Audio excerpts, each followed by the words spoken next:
Canada के Ontario के Niagara Falls के पास स्थित इस टनल का नाम सुनते ही लोग कांपने लग जाते हैं। इस टनल का निर्माण सन 1900 में ग्रांड रेलवे लाइंस के ठीक नीचे किया गया था और इस टनल को बनाने का उद्देश्य उस इलाके के पानी के बहाव को पास ही स्थित खेतों की सिंचाई के लिए प्रयोग किया जाना था।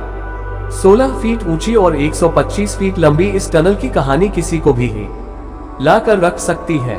टनल का निर्माण हुए काफी वक्त बीत गया था और सब कुछ बहुत आराम से और ठीक ठाक चल रहा था, लेकिन अचानक एक दिन यहाँ एक दर्दनाक हादसा हुआ जिसने सब कुछ बदल कर रख दिया। इस टनल के आसपास आबादी बहुत कम थी, इसीलिए हर समय यहाँ पानी भी नहीं बहा करता था। जब पानी बहुत भर जाता था तो उस समय इस टनल का प्रयोग किया जाता था। इस टनल में यूं तो कई हादसे हुए, लेकिन एक हादसा ऐसा था जिससे ओंटारियो शहर आज तक उबर नहीं पाया है। एक बार की बात है जब इस टनल में पानी का बहाव नहीं था। इस टनल के पास एक घर में बाप और बेटी रहा करते थे। हवा का रुख बहुत तेज था और चारों ओर सिर्फ अंधेरा था। लड़की घर में अकेली थी और पीछे वाले कमरे में सो रही थी कि अचानक उस घर में आग लग गई और देखते ही देखते आग ने पूरे घर को अपनी चपेट में ले लिया। लड़की ने घर से बाहर निकलने की कोशिश की, लेकिन तब तक उसके कपड़ों को आग ने पकड़ लिया।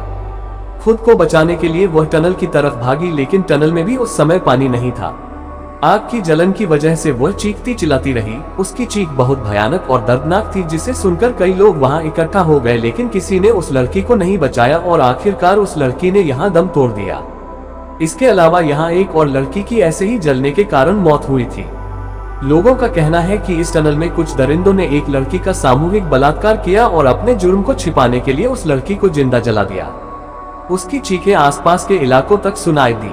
सुबह जब लोग उस टनल में पहुंचे तो लड़की का अधजला हुआ शरीर वहां पड़ा था और तब से लेकर आज तक वहां शरीर के जलने की वैसी ही बदबू आती है जैसी पहले आती थी। रोशनी को देखकर परेशान करती है रूहें। स्थानीय लोगों का कहना है कि अगर कोई उस स्थान पर रोशनी करता है तो उन लड़कियों की रूहें उसे परेशान करती हैं। कहते हैं एक सफाई कर्मचारी जब टनल की सफाई के लिए अंदर गया तो जैसे ही उसने माचिस जलाई तभी एक भयानक चीख उस टनल में गूंजने लगी और उस कर्मचारी ने अपने सिर के ठीक ऊपर दीवार पर एक छिपकली की तरह कुछ रेंगते देखा। उसका चेहरा जला हुआ था। इस घटना के बाद वह आदमी तो बच गया, लेकिन उसका मानसिक संतुलन बिगड़ गया।